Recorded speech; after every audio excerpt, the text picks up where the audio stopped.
Welcome to a special episode of the Gone-Gpn Show.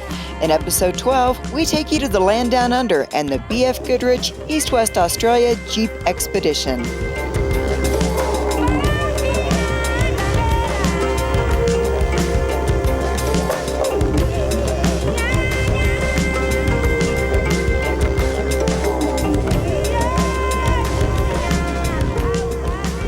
Welcome to the 12th edition of the Gone-Gpn Show. I'm your host, Rick Payway, and your co-host is Tracy Clark, and we have got a special episode for you. We are doing the East-West Australia. We have a couple of guests that will be on with us. Chris Collard and Rick Payway did this trip on the 50th anniversary of the original trip 2 years ago. And we've got a historian for the first trip along with us, and this is Vaughn Becker, all the way from Australia.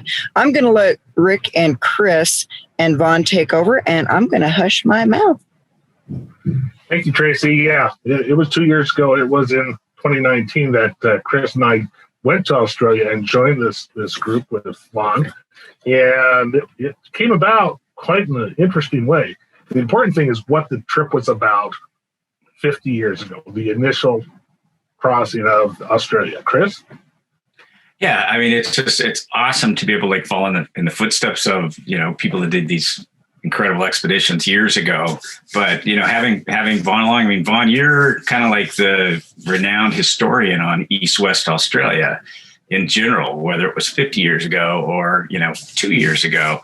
And I think, I'm interested. I think a lot of our listeners would be interested to know about that, obviously it was 50 years ago, but why was it significant? And, how did they conceive the idea and who did it? Who was involved? So, I mean, yeah, we're going to be putting a lot of this on you, Vaughn. So glad you joined us. That's okay, Chris. Pleased to help and pleased to be involved. The Simpson had never been crossed by vehicle east to west, had been crossed west to east, which is the easier way because of the slope of the dunes from the sand. And a Toowoomba-based adventurer, Ian McDonald, always dreamed of crossing the Simpson. And it wasn't until a chance meeting with the then general manager of Willys Motors Australia, Guy Campbell, that it came to fruition. Ian was looking to fulfill his dream of being the first person to cross the Simpson east to west by vehicle, and Guy Campbell was looking for a way to promote Jeep vehicles in Australia, and in more particularly the new overland Jeep, which was unique to Australia and built in the Brisbane factory. Yeah, from what I understand, so they were assembled in the Brisbane factory, but they were most of it was brought in on pallets. Yes, Chris, that's right. CKD form, completely knocked down, was most Jeeps. But a lot more of the components of the Overlander were actually built in Australia, in Brisbane. The chassis itself was built there. The front panels, the front clip was imported. So it was very much a mix-mash of Australian and American components. But yes, the Jeep factory or the Willys Motors Australia factory in Brisbane was an assembly factory more so than a manufacturing factory.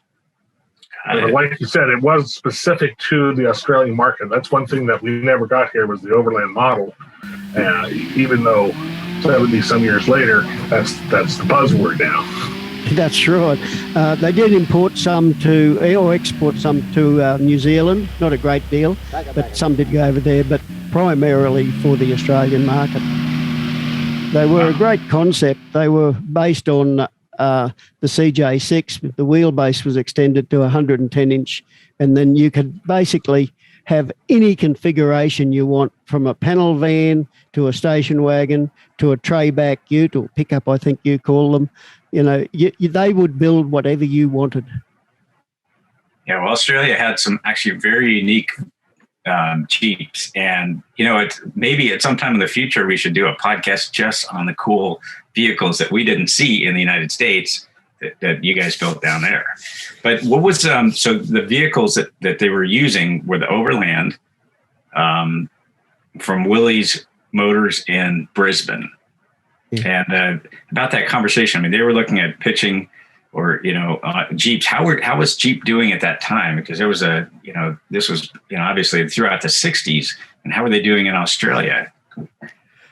The sales weren't huge. Toyota were really starting to make huge inroads into Land Rover's territory. Like the Land Rover was the go-to vehicle normally. Jeep was just a bit of more of a fill-in market, niche market, and that sort of thing. Their numbers compared to Toyota and Land Rover were minuscule. They were very, very small numbers. But the factory, basically the policy was from the States was to build these factories in overseas locations and then back off and let those factories run themselves. There was very little interference from head office. And basically that's why they could do what they did. And to be perfectly honest, I'm surprised they survived as long as they did, given the numbers they sold. They did have very good support from the Queensland government and other government departments, because the Queensland government obviously wanted the factory in Brisbane for all the obvious reasons. So their tenders for four-wheel drive vehicles were largely given to Willys, which kept them alive, I believe. Well, that's one of the taglines of Willys overall was "the sun never sets on the mighty Jeep," because it was made all the way around the world in quite a few companies, even though they were not under, like you said, direct control of Willys or Kaiser or anybody else, but they were autonomous companies out there doing their thing, which was kind of cool. Very unique in the car world, I'd imagine. Yeah, very, very. So you mentioned the ideas across the Simpson, and I don't think anybody really in America knows what the Simpson is. I sure didn't until I started investigating it. And it's actually one of the neatest deserts in the world. And I don't know the actual landmass, but it's huge. But not when you consider the immense area that Australia has. Do you got some figures on that? I haven't got any actual figures in front of me, but it is the largest parallel sand dune desert in the world, I believe. It's one of those deserts that can lure you into it. But if you take it for granted and don't cross your eyes and cross your T's and dot your I's, it will kill you. That's a given. Actually, we can talk a little bit later. In the first trip with Ian and the crew went, they run into some troubles right at the end of it, and they were lucky to get out of it as well as they did. Not that they were underprepared or not that they took it lightly. It's just that's the way circumstances can go. When things go wrong in a desert, they go wrong in a big way. Right, exactly, especially in a real desert. And for people that don't know what desert is, of course, it's lack of rainfall, but the Simpson is sand dunes, like Vaughn said. And they're parallel, they run north-south. The trip across goes straight towards the west. So you're going up the face and then down the other side, which is a lot more difficult than going the other way. So who came up with this concept of taking the Jeeps across? How did that work out? Ian McDonald can take the blame for that. It's something he wanted to do, and he received exceptionally good support from Willys and Motors through then Guy Campbell, who was the general manager. Ian, it's got Ian's DNA all over it, but without Guy Campbell's support from Willys Motors, it wouldn't have happened. Ian always said that there was no, until the Willys Overlander, and it's Overlander, not Overland, was produced, there was no vehicle in Australia capable of doing that trip. You needed lightness, you needed manoeuvrability, and you needed an exceptional power to weight ratio. And that's what the Overlander provided with the 3.6 or 221 cubic inch Ford Falcon motor. That powered those things there. And Ian said when he first drove the Jeep, and he actually test drove the prototypes for Jeep. He was acted as a test driver for them. And he said as soon as he felt and drove those Jeeps, he knew that that was a vehicle that would cross the desert. You know, I'd love to get into actually the technical specifications on the vehicles and how they prepped them. But first, I'd like to know about the team. How did Ian come up with his core team for these 2 trips? Basically, word of mouth. He knew people. Like there was Ian was the leader, and he was the undisputed leader. Then there was a photographer, John Eggleston, who lived not given. Remember, these people lived within a cricket ball's hit of each other from the Darling Downs. So they all knew each other. Then Ian got onto John. John was on board. Then there was a Lance Coburn who had a botanical garden, like it was actually a working farm that was converted to a botanical garden, huge. And so he was a given because he could record all the plant life and all that. There was Malcom Wilson from Dolby who was invited along, and he looked after the animals and recording all their life and that. There was Gordon Gant, who was who was a farmer, but he was also quite an accomplished cartographer and surveyor, albeit a amateur one. So he acted as their guide with the stars and so forth. And then Willys Motors Australia allowed their chief mechanic, Bob Wynnum, to go with them to act as the mechanic for the team. So there were the 6 chaps who went along in the 3 Jeeps. And the three Jeeps were the 2 Overlanders, one a Trayback, one a van, and then, again, unique to Australia, a CJ5 Sportster, which I think was equivalent to the American Tuxedo Pack. So the trip, actually, I mean, it was, we look at this as, a lot of us just, focus on the vehicles and traveling across some amazing places. But this was a biological, zoological, it's more of almost a scientific expedition to actually see what's out there. Exactly. And Malcom Wilson did produce a book, which was quite successful and still available today. The information that he recorded has proven invaluable to environmentalists and people researching the desert and that sort of thing. So, yes, it was, there was no monetary gain in all this. Basically, they did it out of their own pockets. Willys Motors supplied vehicles and that sort of thing. Shell provided the fuel, Dunlop provided the tyres, but it was all pretty much done. These chaps had jobs. They went and did this and then come home and went back to work again after promoting it. This is after being basically famous for crossing the Simpson Desert first time in a vehicle. Well, yeah. Actually, they weren't famous because whilst they recorded it in a film called Jumpy, Land of Spinifex, nobody knew about this.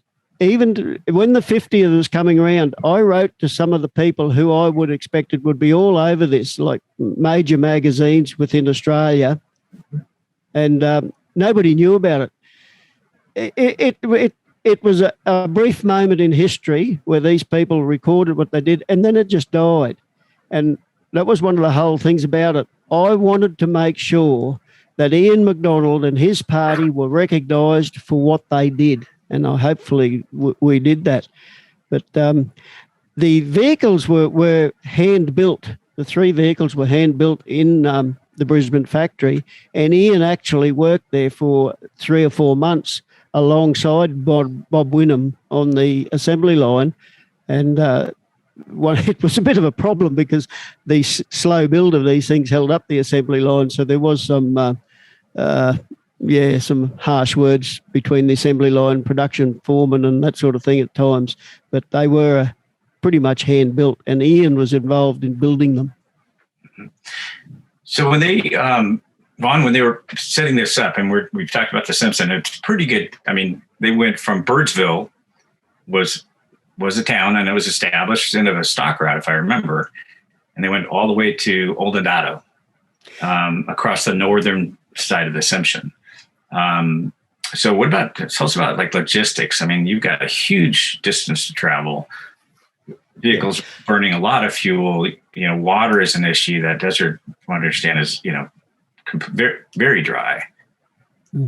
Okay, yeah. They started off in Toowoomba on the first trip, and then they drove to Birdsville. They had a little bit of a trouble with the vehicles. They broke the back shock absorber mounts off. So they redesigned and modified and re-welded them up in Birdsville, which put them behind schedule. Then they travelled almost directly north to the Moncooney Lakes area, which we didn't do. They are quite a bit east of where we set off at Beachcomber. We didn't do that part of the desert because of our logistics. But they had no support whatsoever in any shape, form or manner.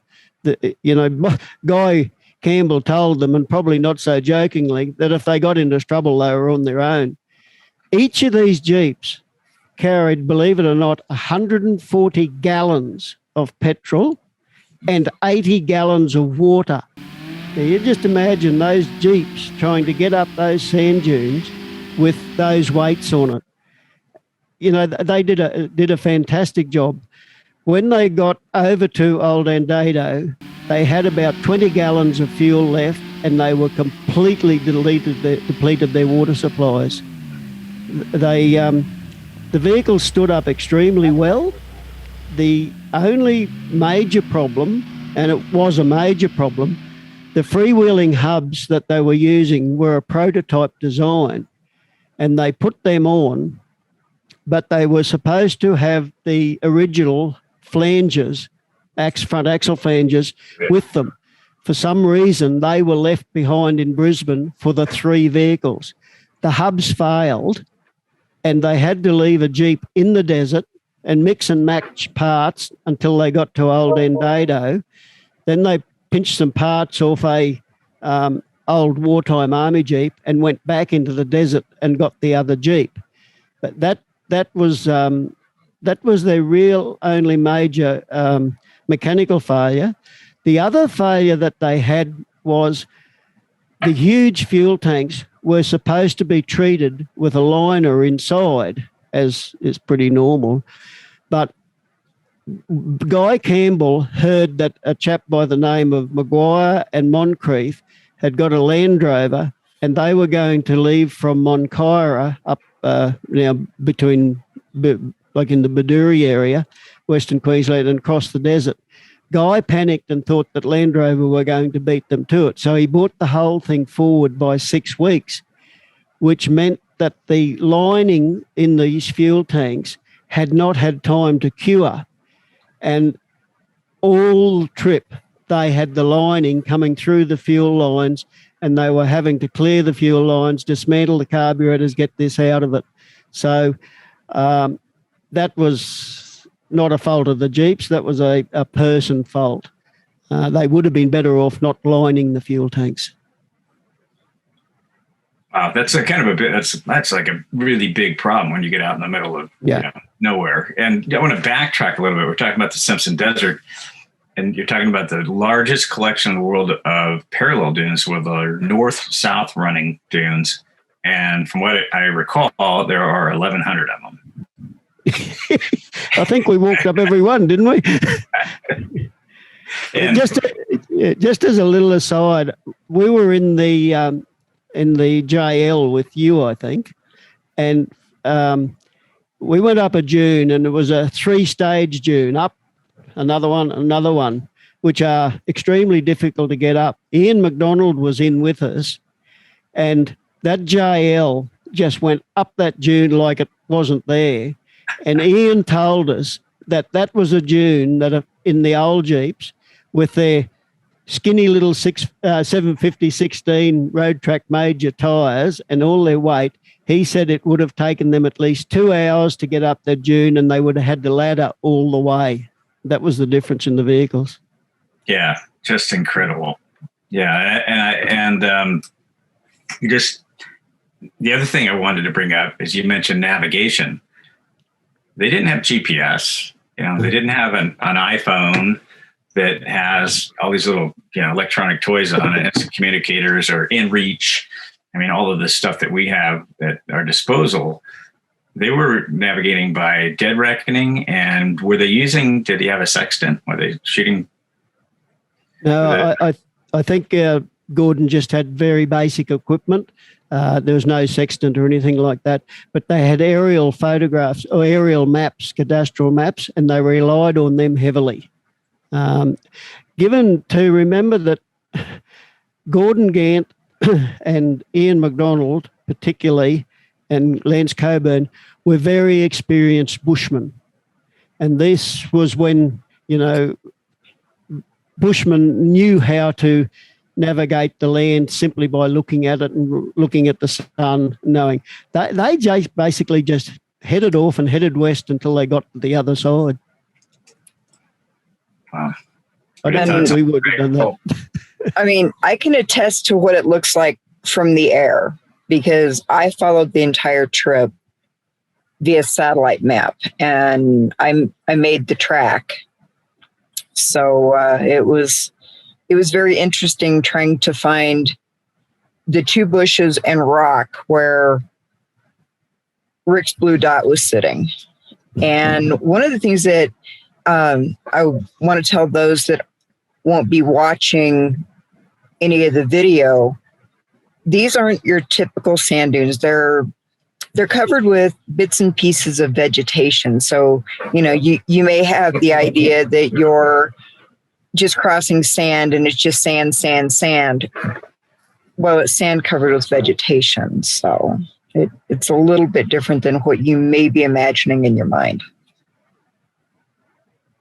Yeah, and that also makes it more difficult to navigate and drive as well, because on a regular sand dune without vegetation, you can just go and somewhat. On these sand dunes, you actually had to pick a line and weave around the spinifex bushes and everything else. So it wasn't just hammer down and go. You actually had to think about what you were doing. And just want to let people know the width of the Simpson Desert alone, some 400 miles, I think, Chris? Yeah. Depends on where you start measuring it. I mean, so it's a long way.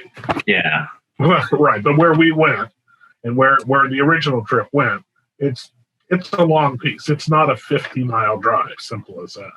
And in fact, we were saying there were two trips, right? Originally? Yeah. It took the Birdsville to Moncuni to Old Endado, took this team, the original team, 11 days. They were basically in the desert for 11 days. It took us, 7, was it? Why were there two trips? Okay. The first trip was just a shakedown. They left from Toowoomba and then went out and crossed the desert to Alice Springs to prove that they could do it. They then drove back to Toowoomba and got back in May. They did this in in April 69. Then in July, they started off from Cape Byron, which the easternmost point of Australia, again drove to Birdsville, and then they went on a more northerly aspect of the desert, up through the Bulla and across the top of the Simpson Desert, and come back in that way rather than cross the dune section again. So they crossed the Simpson, but they just crossed it in a different way, ended up in Alice Springs, and then went from Alice Springs, and the Aboriginal corporations or land councils of the day wouldn't give them permission to go straight across the desert to the west coast of Australia. So they had to go up via what we would probably now know as the Tanami Road, or in that area, and got up to Broome and then come down the coastline to Steep Point, which is the westernmost point of Australia, and then to Perth, and then home via the Nullarbor Plains. Now, the reason to do this was, to cross the Simpson Desert first of all, east to west, and be the first to do that, and also to use the Jeeps in the promotion to cross Australia east to west, and then use that in Willie's promotions. They also carried mail with them, and they delivered this mail to the post office in Perth. They carried it from Brisbane, and it's believed that was the first time that mail had been carried all the way by vehicle across Australia. Now, Ian goes to great lengths to point out, because every now and again you run into somebody who disputes what they did.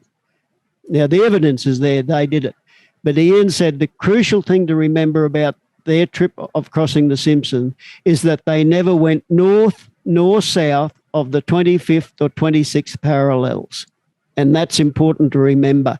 So if you find those lines on the map, they stayed within those two lines, and that had never, ever been done before. Yeah. Even on the west to east trips. Yeah, that's another thing that made it an epic journey, because back in 1969, there wasn't, I mean, there's still not much out in the Simpson, but even in surrounding the Simpsons, the rest of the outback of Australia, there was even less supplies. There were less people. There was less of everything. It's in what people would say, the middle of nowhere.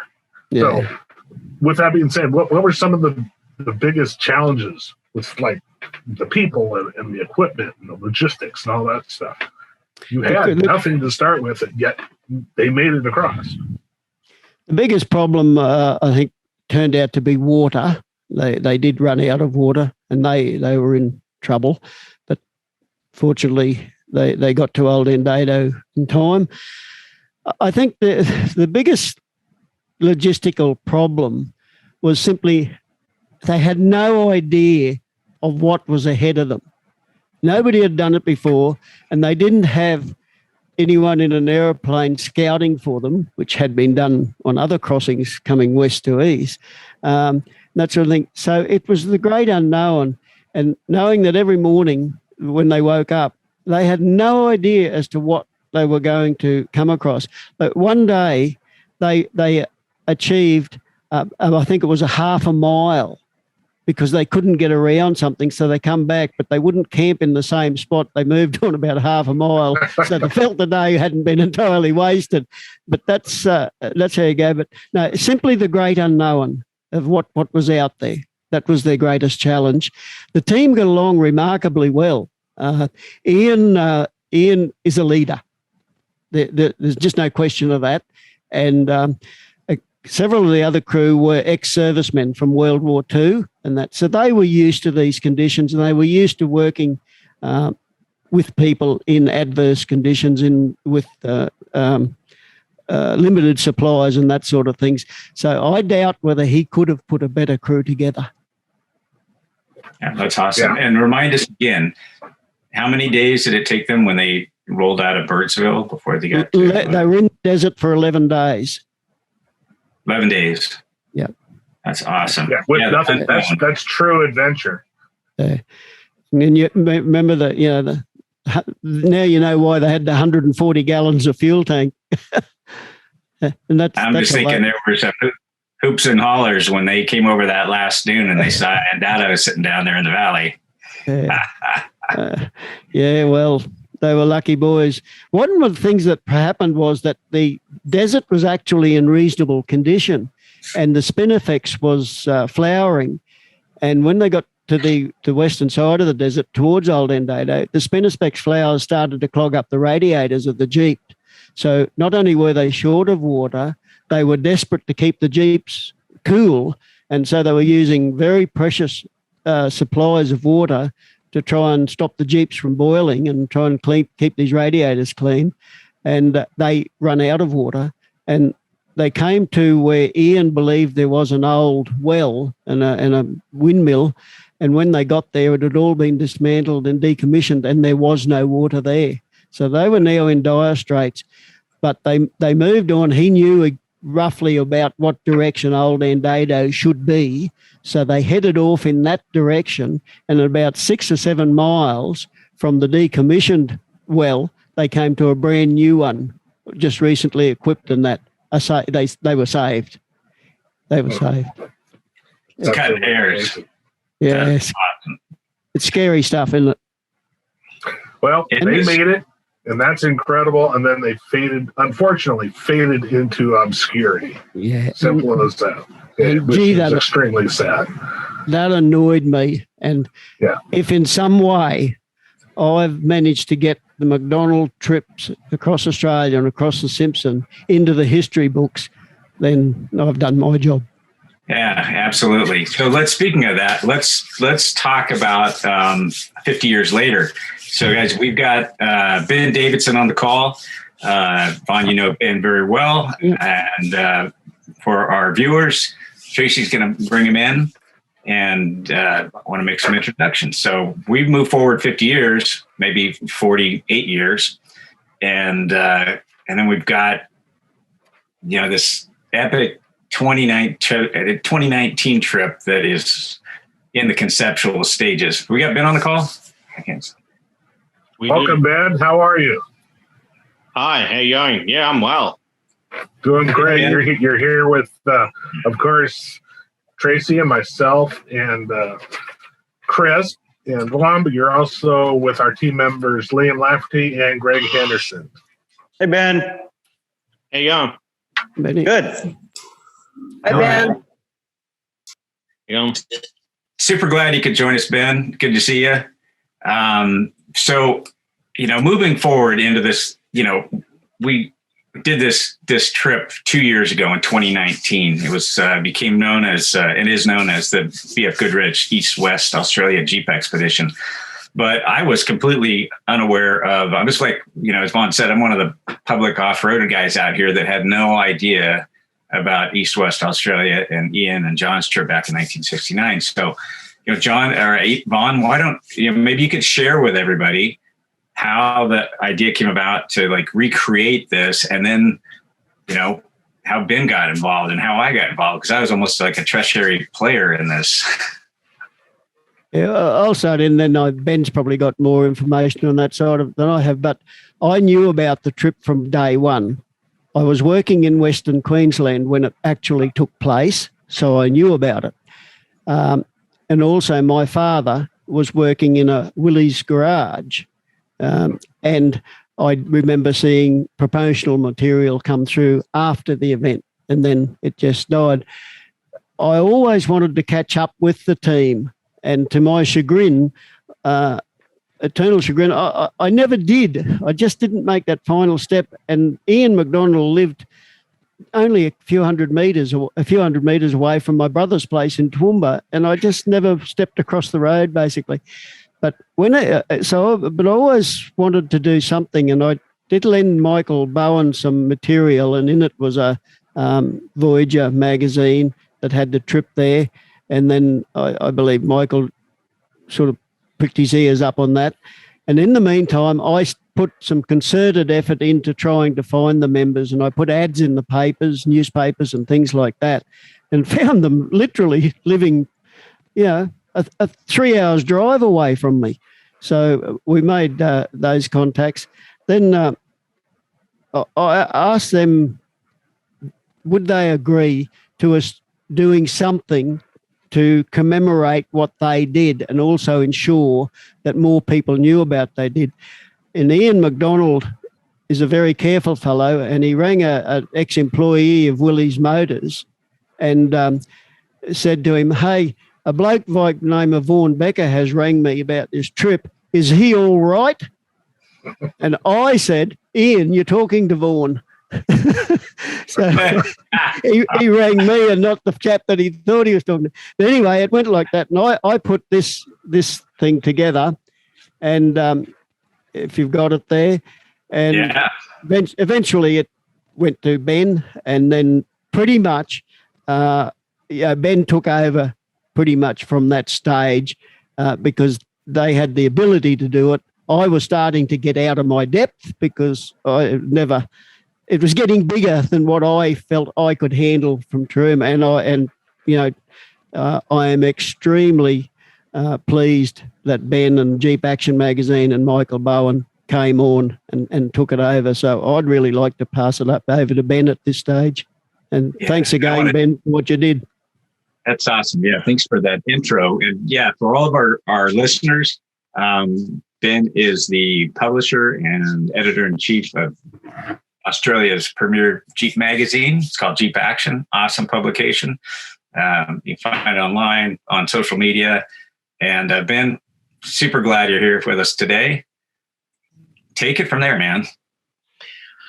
Okay, so basically what had happened is Vaughn had reached out to Michael, and Michael and I were just changing. Michael was basically becoming editor at large and sort of, stepping back from the role. So it took a little while and a little bit of back and forth between myself and Vaughn and a few other people to see how much interest and how much groundswell we could get here. But to be honest, Jeep is a big thing here, but it's not as big as what it is, say, globally everywhere else. So it basically became my focus to then sort of go, well, hang on, Australia is as big as any country out there, and this is a pretty epic trip. And the only way I could get daylight on it was basically bringing it to yourself and Rick and taking it that next step and putting a global focus on this, because, this is crazy and people perish in that desert, and these guys did something that no one had done. So that's sort of why, between that, the love of Jeep, like we all have, and that passion, that's sort of what drove me to sort of taking it to that next level. I remember when we talked at the SEMA show in Las Vegas in 2018, I believe it was, right? We just been on and correspondence with each other when we finally met, and you brought up, it's like, yeah, hey, Chris, we're thinking about putting together this trip next year across Australia from the east to the west, and you're like, think you might be interested in going? And I was like, oh, heck yeah, let's book that one right now. How could you not be interested, right? Yes. Whether or not it's possible, of course.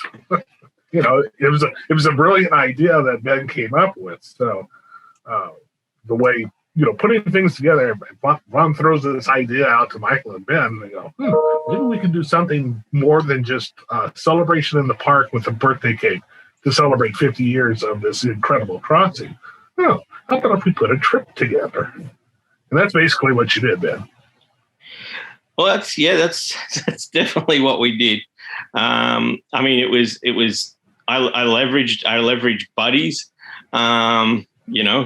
used whatever I could to get as many Jeeps together as we could, and basically convinced good friends to let perfectly, strangers drive their Jeeps. And, that was, I think Paulie's still cleaning dust out of that TJ.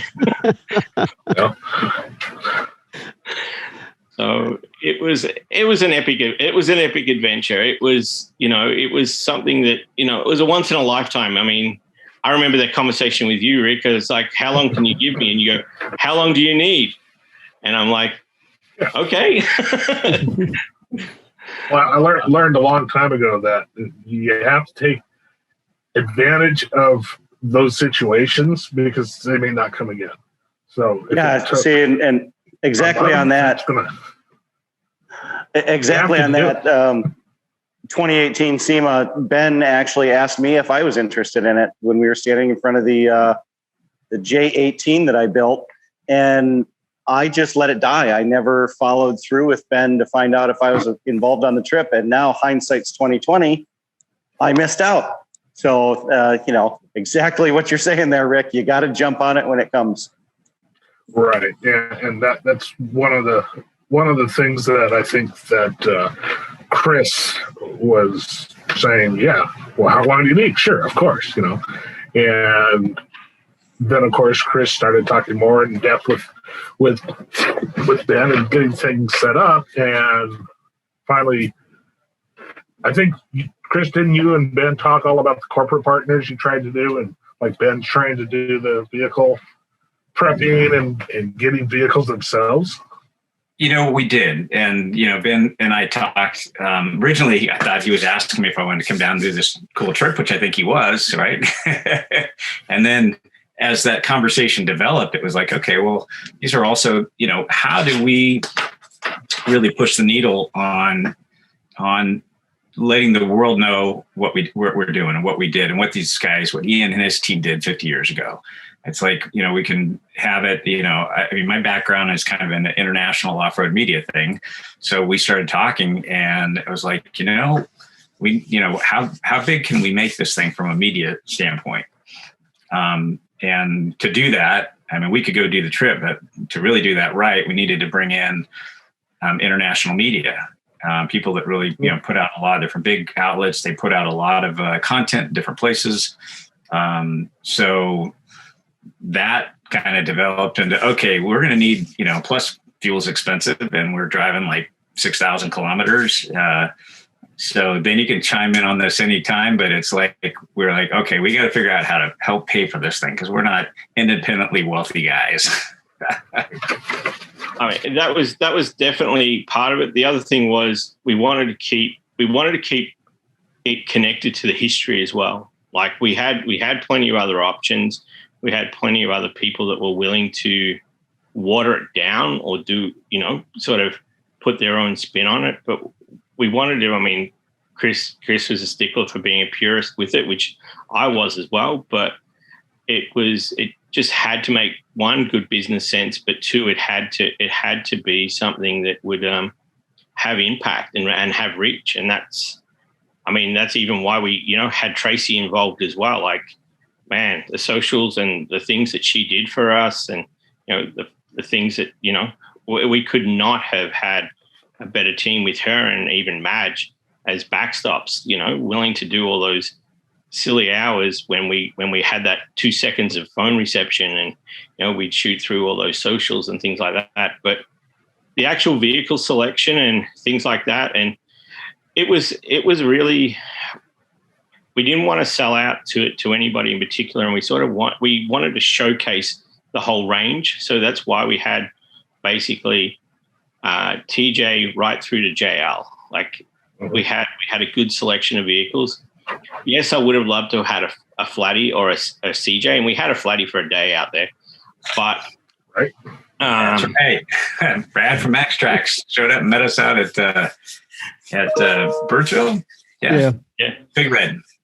Yeah, but the whole thing with the like putting vehicles together, or like my TJ, for example, like we ended up have to basically pulling the pin on that in Brisbane and by reshuffling.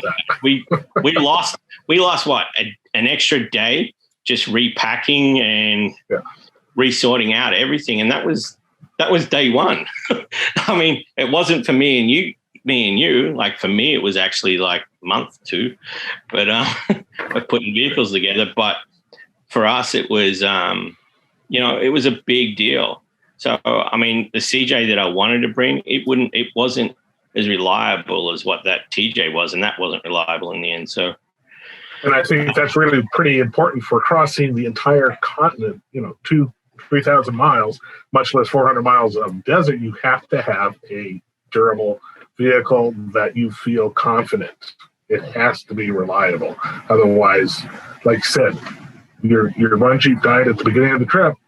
That was fine. At least we didn't have it in the middle of the desert where we would have had some real problems. Yeah, and what our listeners and viewers don't understand is home base for the entire trip before you even got to Cape Byron was Melbourne. So you still had to get from Melbourne all the way up to Brisbane and to actually start the actual trip. So, I mean, there were challenges just getting to the starting point. Yeah, and that distance is of something like what, say, driving from Florida to New York City or so. I mean, when you look at Australia, it's as big as the U.S.-ish. So what we did is drove from New York to L.A., except there's a giant desert in the middle. Not like Kansas, of course, but it's still a desert. You were saying, William, he didn't say Iowa. No, we love Iowa. I'd be nervous there. So to give... to give our listeners a little background. Yeah, we had to drive from Melbourne to Brisbane just to start the trip. We picked up some of our team along the way, but we had an issue with Ben's Jeep with the TJ, and it started getting a lifter knock. Is that right, Rick? And Rick was crawling underneath it, and we were all listening to it, and we we're checking to see what our options might be.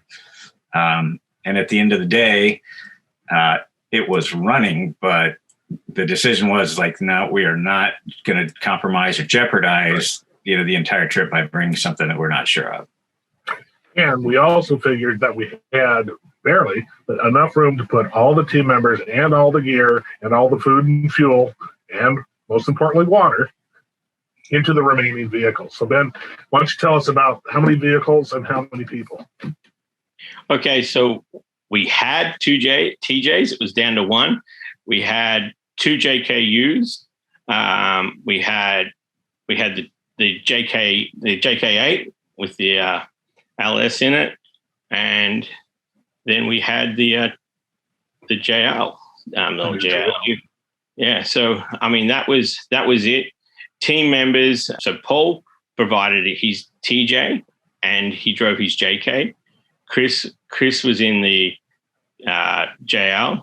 I was in my JK, and we had McMullen's in the JK8.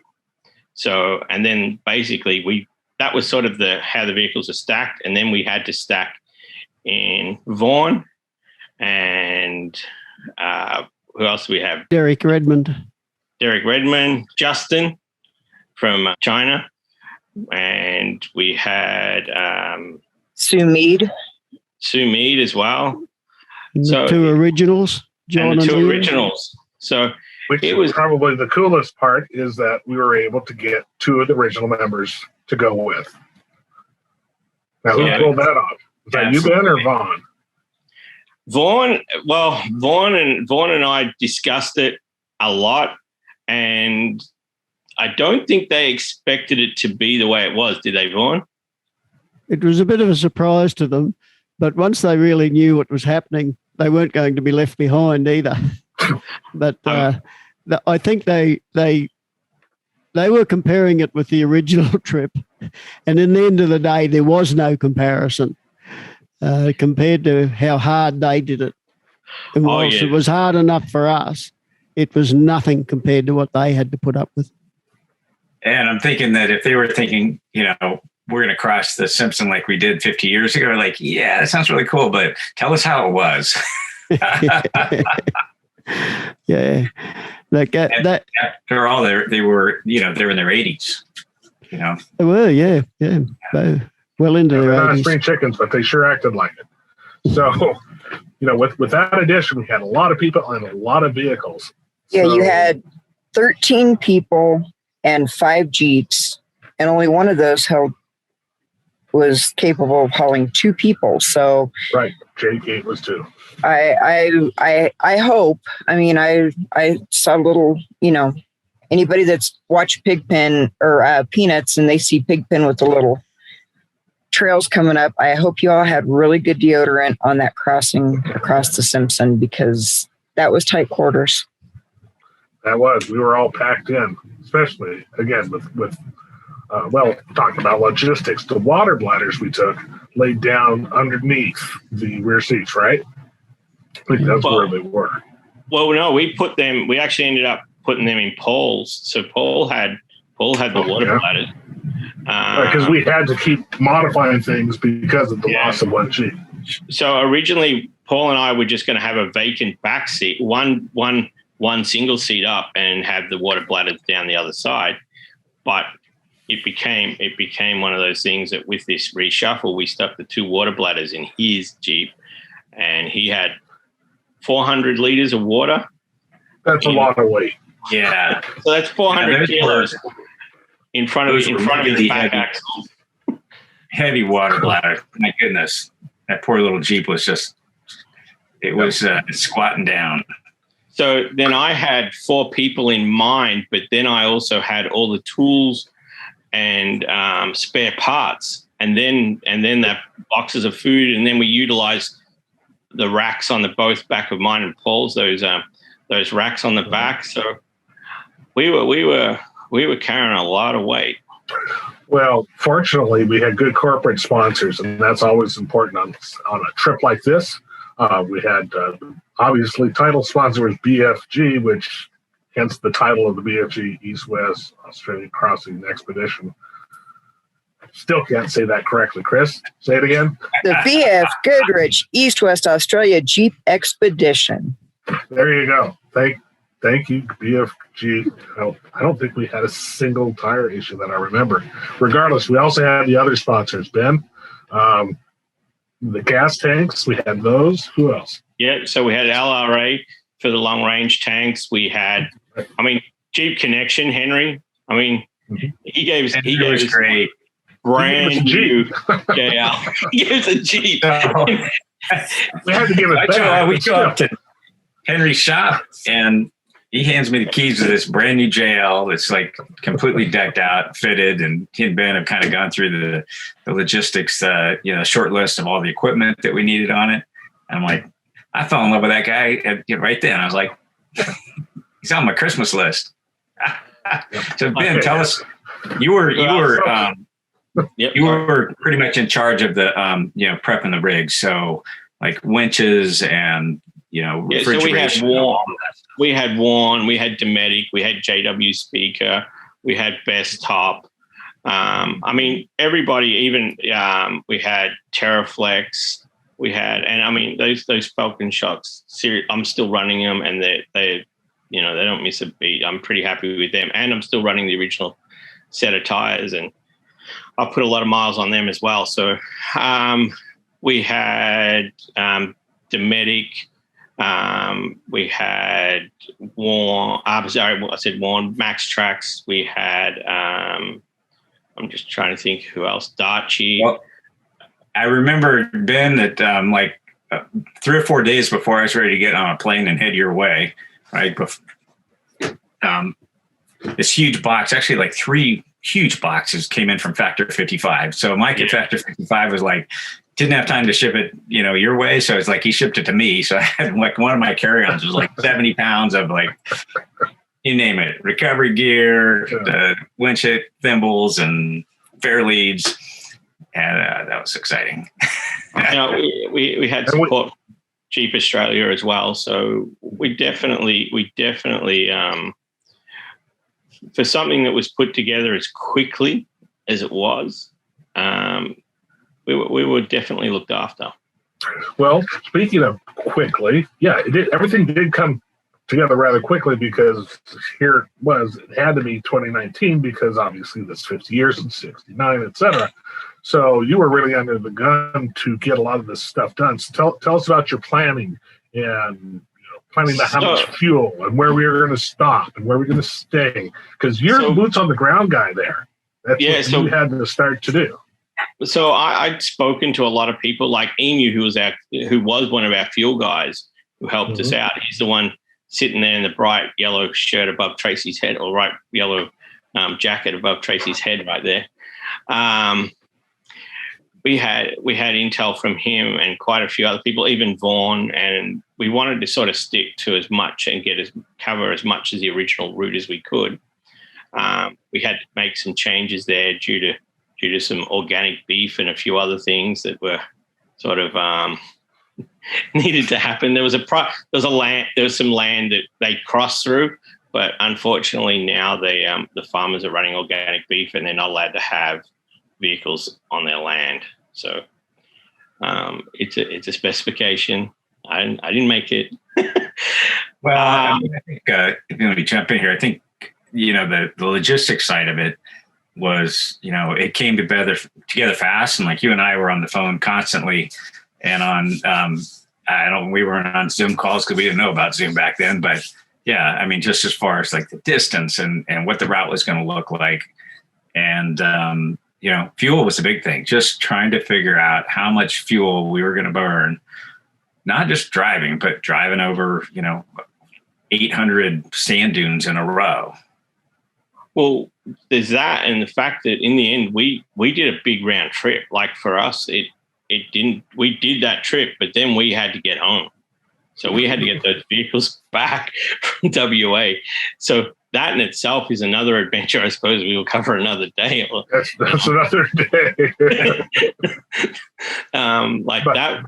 That was crazy. But the actual thing, we're pretty spot on, which was, and I think we even had we still had a lot of fuel on board once we got through the desert. So the extra calculations and other bits and pieces that we'd taken into account, we didn't undershoot, which is good. I mean, that's the dilemma I would like, to still be rolling into town with half a tank rather than not rolling into town. So, I mean, that extra bit at Old Andado, I mean, it was probably not needed, but I'm glad I had it.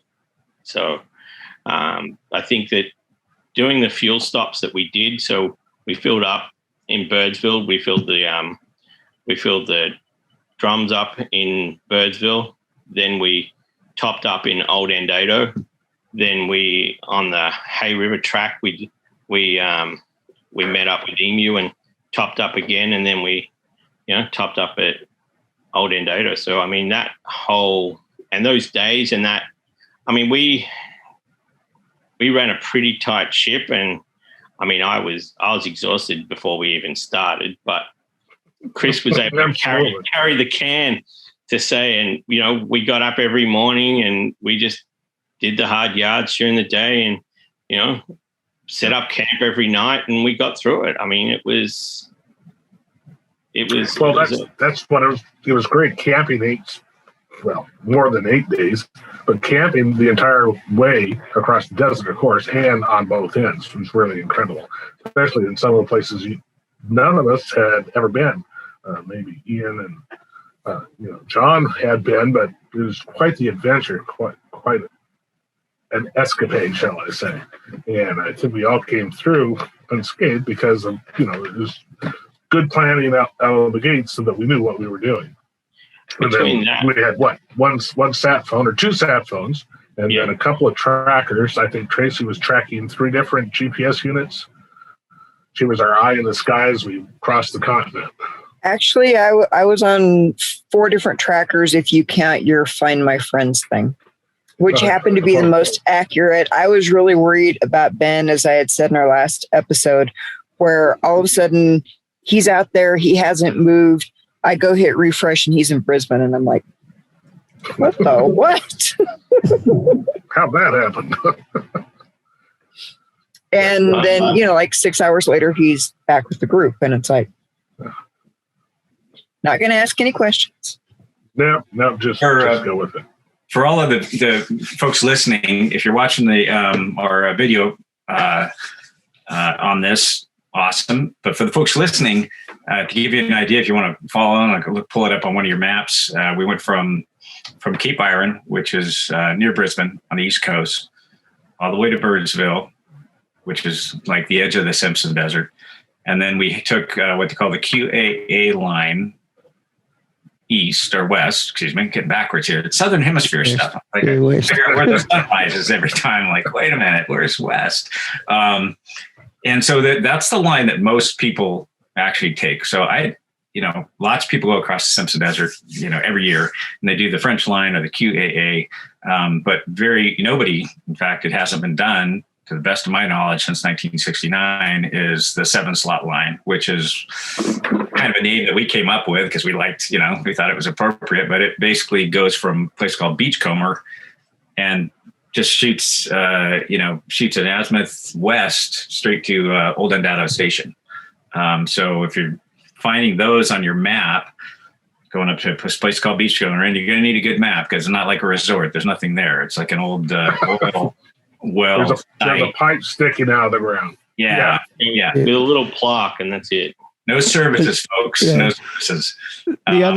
The other feature that we went through when we went Beachcomber, we went due west, was to the geographical centre of the Simpson Desert, which there is a tower there. So if you're looking at your map, find Beachcomber, go due west to the geographical centre of the Simpson Desert. Just be careful you don't select the geographical centre of Australia, because it is Liam, but it is a different point altogether, but they're not all that far apart.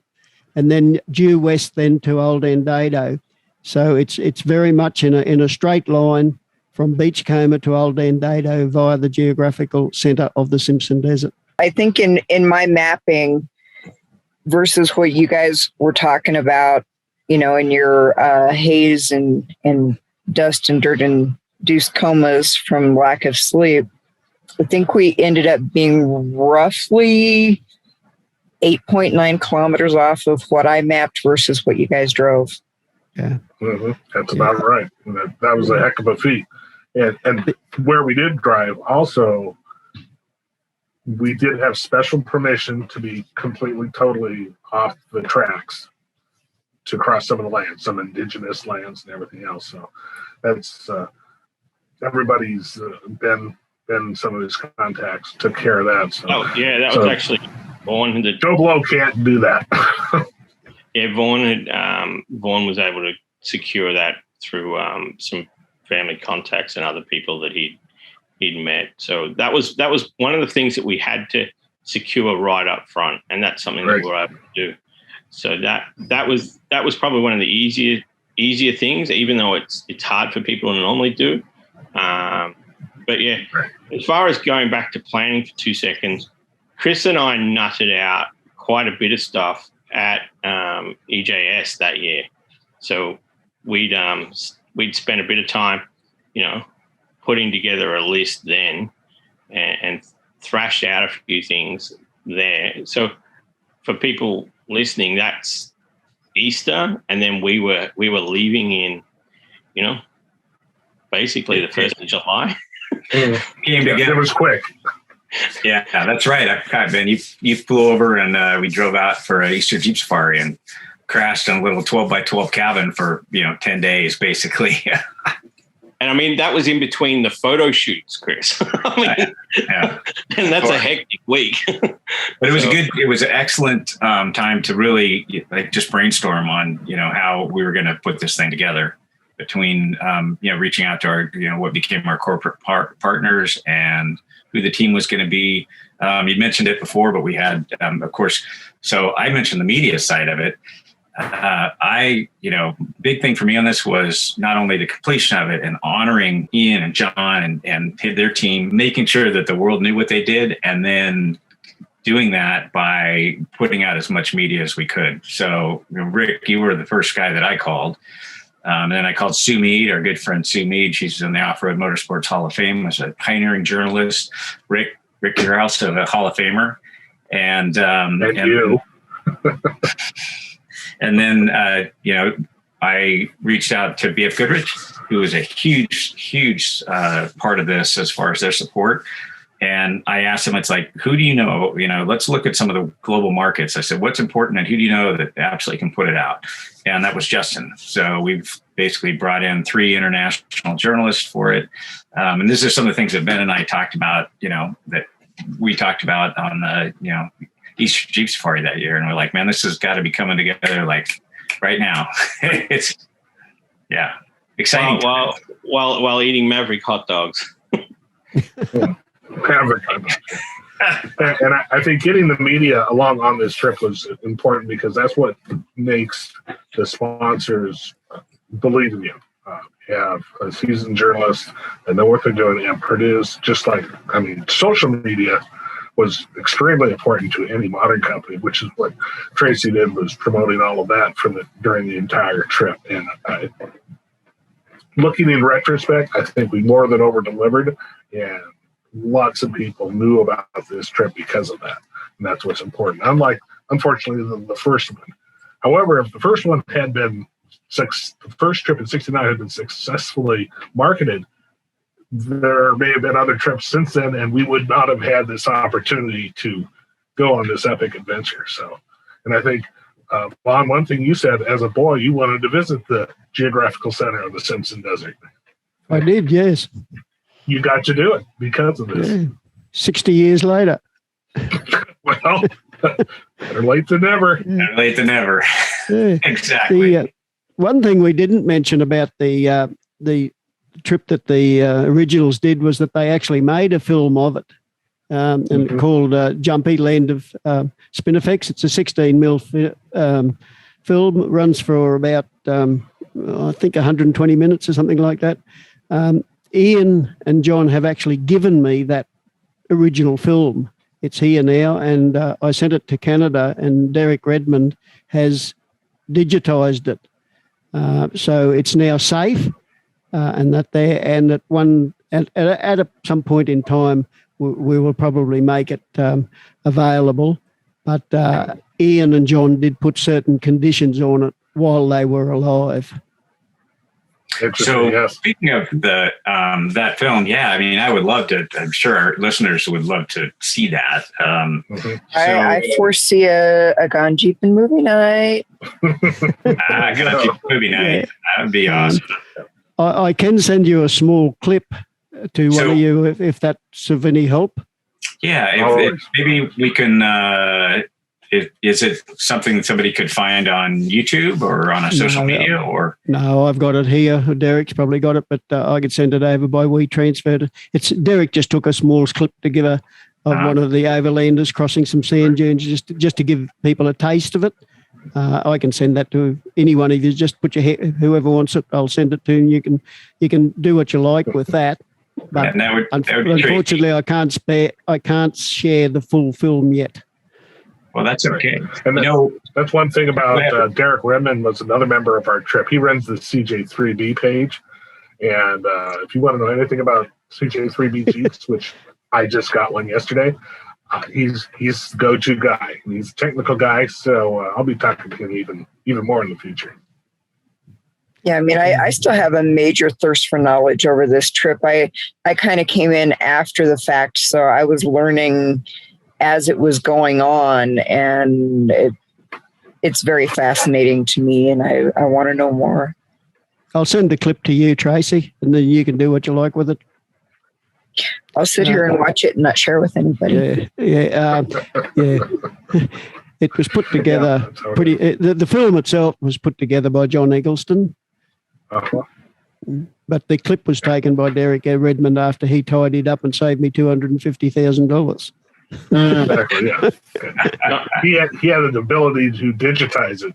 So I think that's what was really important. So overall, I think that gives you viewers out there a taste of what the East-West trip was all about. It was an incredible trip.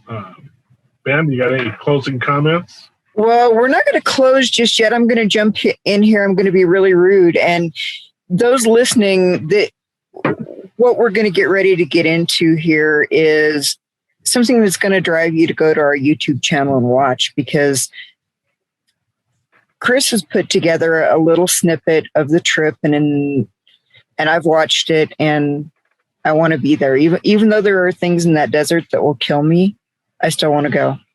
So, Chris, like every poisonous snake. Yeah, Chris, if you want to take over with this, that would be awesome. So during the entire trip, myself and Ben and Justin and Stu, everybody, basically, we were running around like chickens with our heads cut off with cameras and video cameras and drones flying in the air. And we did a short introduction. It's about 9.5 minutes. And it just give people kind of a general overview of the trip from 1969 and kind of the theme of the desert. And we're going to get into that. For the audio viewer or listeners, we're going to be back with you in just a minute, so hang in there. But I'm going to do a screen share and show all of our YouTube viewers and the team here just a little quick video, and we'll go from there.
Since the beginning of recorded time, adventurous souls have set forth to explore what lay beyond the next ridge, mountain, desert, or ocean. Their quest has been to set foot on soil that no human has trod, to sail waters to which no vessel had ventured. From Ferdinand Magellan's passage through Tierra del Fuego to Neil Armstrong's first steps on the moon, mankind has been in perpetual motion, seeking out the remote corners of our blue planet. In the 1960s, Australia's vast center remained the continent's last frontier, and the Simpson Desert lay at its heart. Its dry, seemingly featureless expanse of crimson sand blankets 68,000 square miles and hosts one of the world's largest collection of north-south sand dunes. Summer temperatures can reach 50 degrees centigrade, and in the wet season, rains from the continent's tropical north fill river basins that flow south, flooding the region's interdunal valleys. It was this remoteness that drew early explorers such as Lindsay, Stewart, Poppel, and ill-fated expeditions such as the Leichhardt Party. In 1848, Leichhardt departed Darling Downs towards the Simpson Desert, never to be seen again. In 1969, Ian McDonald and a team of 6 set off to cross the continent in its entirety from the Pacific Ocean to the Indian Ocean, some 5,000 kilometers to the west. Their route would take them through the Simpsons' northern reaches, home of the Wankamadla and Kauranguru, Aboriginal tribes that are said to have inhabited this land for 40,000 years before the British arrived in 1787. It was an era before GPS and satellite phones, when a miscalculation of water, fuel, or a navigational error could mean the difference between success and disaster.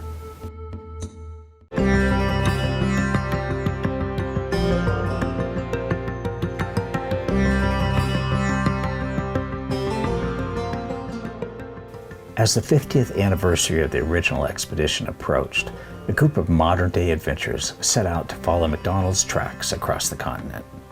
If they could acquire necessary permissions to enter the northern Simpson, they would attempt to locate McDonald's decades-old 7-slot line to Oldendado Station. Then thread a path to Alice Springs, Uluru, and across the desolate expanses of Western Australia. Enter the BFGoodrich East-West Australia Jeep Expedition.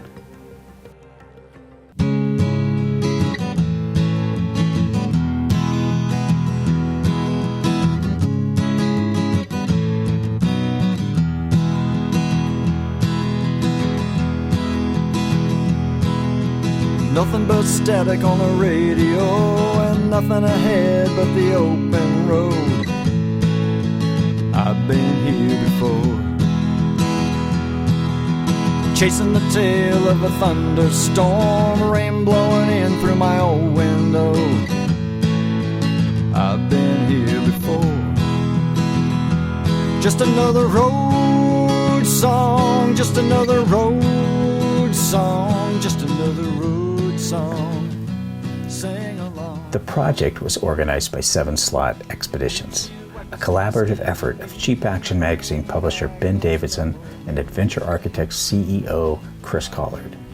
Davidson organized the fleet of 5 Jeeps and pre-expedition logistics, while Collard, who has traversed all 7 continents by 4-wheel drive, would be responsible for navigation, fuel management, and leading the group. Joining the team would be Jeep enthusiast Paul Graham, East-West Australia historian Von Becker, Willys web curator Derek Redmond, and publisher Michael Bowen. Event promoter and off-road racer Alan McMullen would provide technical support, and his wife Karen would be in charge of the galley, keeping the team fed, and provisions. Rounding out the group would be Chinese social media influencer Justin He, American automotive journalist Sue Mead, and Rick Payway, Jeeping legend and the editor of JP Magazine.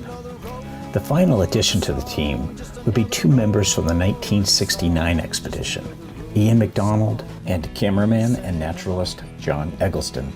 Now in their 80s, McDonald and Eggleston were keen to return to the desert and absorb all that is the Simpson. windshield wipers keep a steady beat, bringing back those memories. I've been here before. Used to take a rider every now and then just to pass the time and maybe make a friend. That bring back any memories, guys? Yeah. Yeah, Ben looks exhausted all over again. There you go.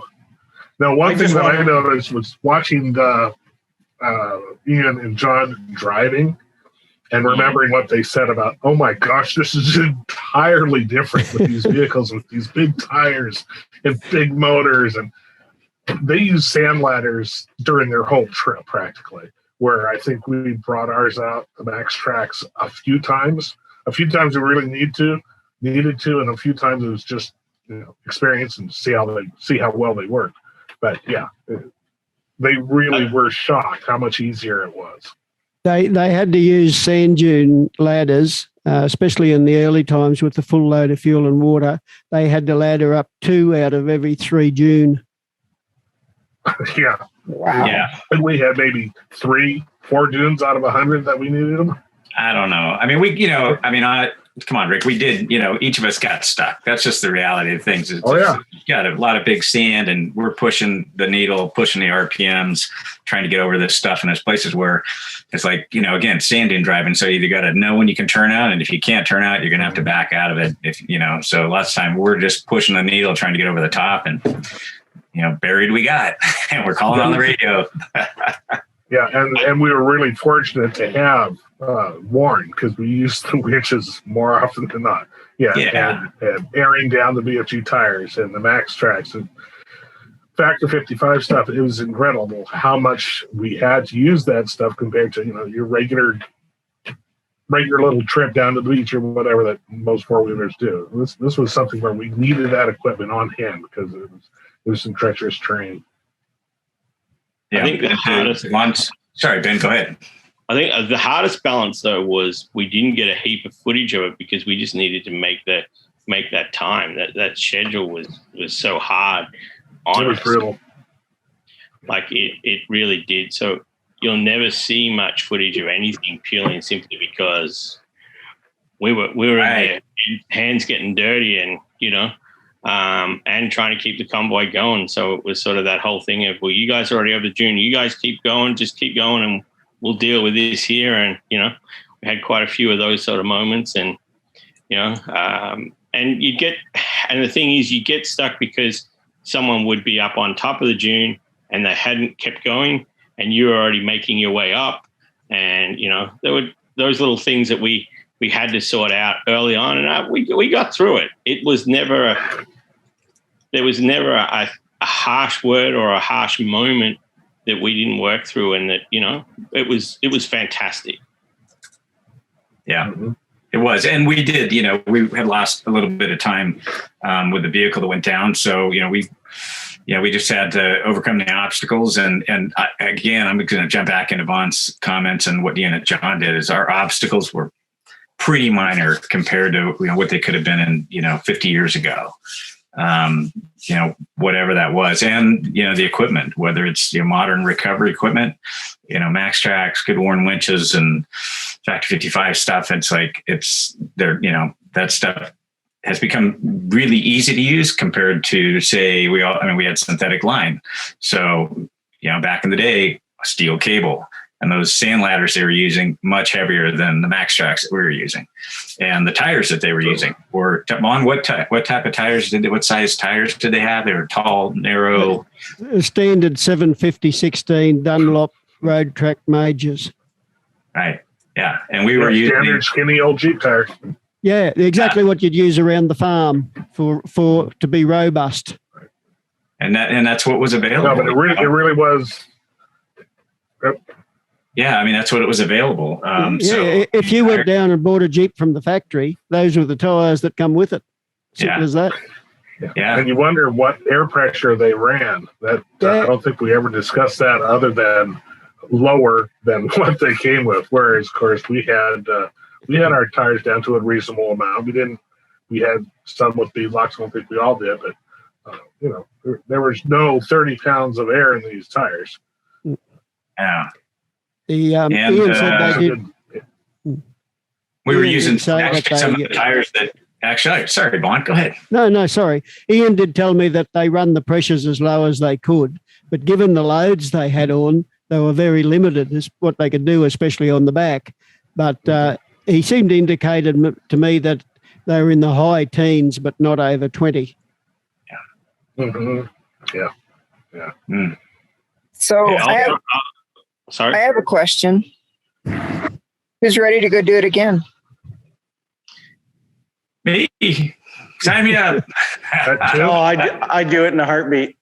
Well, I have got a CJ6 pickup from a friend that he gave me. That's basically, it's a 1970s, but it's pretty identical to one of the ones that was in the trip. So what you need to do with that is take a modern 3.6 and put it in it, modern suspension, and then you just go right across everything. So Ben, we did an east-west. Should it be like a north-south? Definitely north-south is on the cards. I have spoken to quite a few sponsors. There are quite a few companies that basically hassled me straight after the trip at SEMA. Were like, I didn't know you guys were actually going to do it. And we're like, yeah, well, we did send you the information. Hey, guys, if you did the canning, you'd be doing a lot of north-south. Well, Canning's closed at the moment. I don't know when they're reopening because I was talking to Dan Grech with his trip, and he can't do the canning. So let's wait till the geopolitical situation is a little bit mellowed out. We don't have viruses running around and countries being closed and all that other stuff. Is bad enough before where we had all the ecologically sensitive stuff telling us what to do, and now we have even more. So, but yes, we can do a north-south. That would be epic. Grace? I have two things. If I'm coming in as social media again, I'd like to know a little more ahead of time rather than on the fly. Then you guys are, I think you just hit a skippy somewhere and had an issue and needed a social media person. And two, I would really like to have a little bit less of a time zone difference. I was going to say, wasn't one of your things? You have to go with us, Trace. I would love to do that. What was that, Ben? You said to me, never again in a different hemisphere. Exactly. Yeah. At least the same atmosphere. I would be happy in New Zealand doing some fly fishing and then go make a post or two or scheduling posts and go do some more fly fishing. But, going on the trip would be pretty epic too. I've been known to be a little handy with a camera. Well, Tracy, we were like super glad. I know, this thing came together so fast, and you coming on as our kind of social media manager, boots on the ground, eye in the sky. I was like, it was super important for us.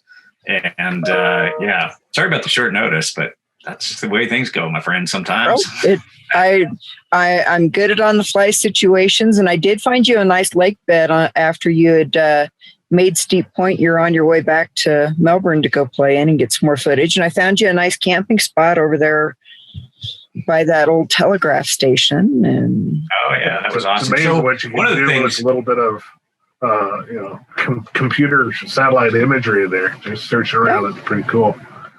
And one thing that I loved, of course, was camping out every morning. Chris had a morning routine that he started out. Every morning was way too early. Okay, next time we're going to take our time, right? But Chris, what did you pull off every single morning in the middle of nowhere? Well, I mean, we had to get up and get rolling. So, I was usually up I'd let everybody know. You remember, I'd let everybody know what time we were going to be wheels up. But I would usually get up about 5. I'm a coffee addict, right? So, got to get the fire going, get the coffee going. And then when it was time for everybody to get up, I'd crank on Amazing Grace on the JL stereo with the doors open. And it was at about, I don't know, decibel wise, it was loud enough to get everybody's attention. And I don't know. It just echoed across the desert. But that was one of my fun moments of each day. But was it Amazing Grace on the bagpipes? It was the bagpipes. Yep. Okay. That was the cool part. See, what people don't realize is in the desert, there's no bird life. There's no sound at all. Like there is nothing. You've got yeah. Well, no. Once we got into that middle section, they were even pretty limited. But there was it was just there's nothing. You because there's no water, there's no life out there, so it's really quiet. So when Chris was cranking that, that's all you could hear. And that was the you said bagpipes, but that was the Royal Scots Dragon Bagpipe Band. I love that song. Anyway, that was my way to welcome everybody into the morning. Well, then I'm going to share something with you that I put on my Facebook page last night. 200 bagpipers playing Amazing Grace, and it's amazing. That is amazing. You going to share that with us now, Trace? No, I'm going to send it to you in Messenger. And all right. I won't force my musical preferences on everybody. Yeah. But as a guy who wears a kilt all the time, I'm fine with bagpipes. Yeah. All right, so we better probably wrap this up. I was just thinking, Liam, you've been nice and quiet there. You have any questions about this entire trip that you should have been on, but you didn't know about it? Yeah, I didn't know about it and was take your YJ. Yeah, probably preoccupied somehow too. Who knows? YJ would totally make it. A little 4-cylinder. It gets up the dunes on the 5th or 10th try usually. So no, I'm just taking it all in, Rick. This is really amazing. I think that time 2 years ago, I was probably just starting my new job, so I didn't even know this was going on. I was kind of on a social media blackout, a lot of big life changes happening, and hearing about this is so exciting. And yeah, I mean, if there's another trip someday or something similar, sign me up. Let's go. That sounds awesome. It sounds like a good time. Minus the spiders, though. I've heard stories. Oh, there's plenty of them. Don't worry. Okay. I spiders and snakes. Yeah, I don't do. There's a song that I don't like spiders and snakes, but that ain't what it takes. Never mind. Yeah, I have a face for radio and a voice for print, so you know. We'll see what goes on. We'll see what Ben decides to come up with, and I want to thank you definitely for popping in there, Vaughn, and getting things organized. Ben, all the way from the land down under, and it's like you're next door. Isn't this technology amazing? Now, if we could only get our Jeeps right over there so we could go wheel with you tomorrow with our own stuff, that'd be awesome. Let's also keep it's already tomorrow there. Rains today. That's already tomorrow. Yeah. It's but remember, adventuring like this is probably one of the best parts of GP, in my opinion. The picture behind me, that was just as I painted my Jeep for the 47th time and was going on a month-long adventure. That was back in the 70s. So I love doing it, intend to keep doing it. So everybody, thank you for joining us. Ben, appreciate you taking the time. Excuse me, Liam, Greg, thanks again. Chris, thanks for doing all your hard work, and especially Tracy for keeping our eye in the sky on that trip. Well, and I want to say thank you to Chris for letting us put this adventure on the Gone-Gpn show, and I want to thank Ben for being here, and especially Vaughn for keeping the history of the original trip alive to share with all of us. And hopefully in some way, shape, or form, the people listening and the people that will be watching can share this with the next generations of Jeepers. Yeah, and if I might jump in there, I want to thank everybody as well. They always say that common phrase, it's the 7 steps to Kevin Bacon, but if Vaughn hadn't come up with this conceptual idea and talked to Michael and then with Ben and myself, it's like, if the year might have gone by and Liam would never have been sitting here on this call going, oh, wow, that's pretty amazing. And we wouldn't have had that experience. So, man, take every opportunity to, when you come up with a thought or an idea, I mean, just in life in general, just act on it, chase it. It's pretty cool. Yeah, I want to thank Ben for being on the call, Vaughn, just for everything that you've done. and the whole team. It was awesome. Great experience. I was watching that video thinking, God dang, I want to go back. Yeah, that was good. Yeah. All right, everybody. Gone-Gpn started with a sleep-deprived thought and idea, and here we are. So thank you guys for joining us. It has been a pleasure, and I look forward to much more. Awesome. All right. Everybody will say goodbye, and don't forget to like, share, and subscribe. And that's the end of Gone-Gpn episode 12. Have a great day. Go Gpn. See you, everybody. Thanks, everybody. Cheers.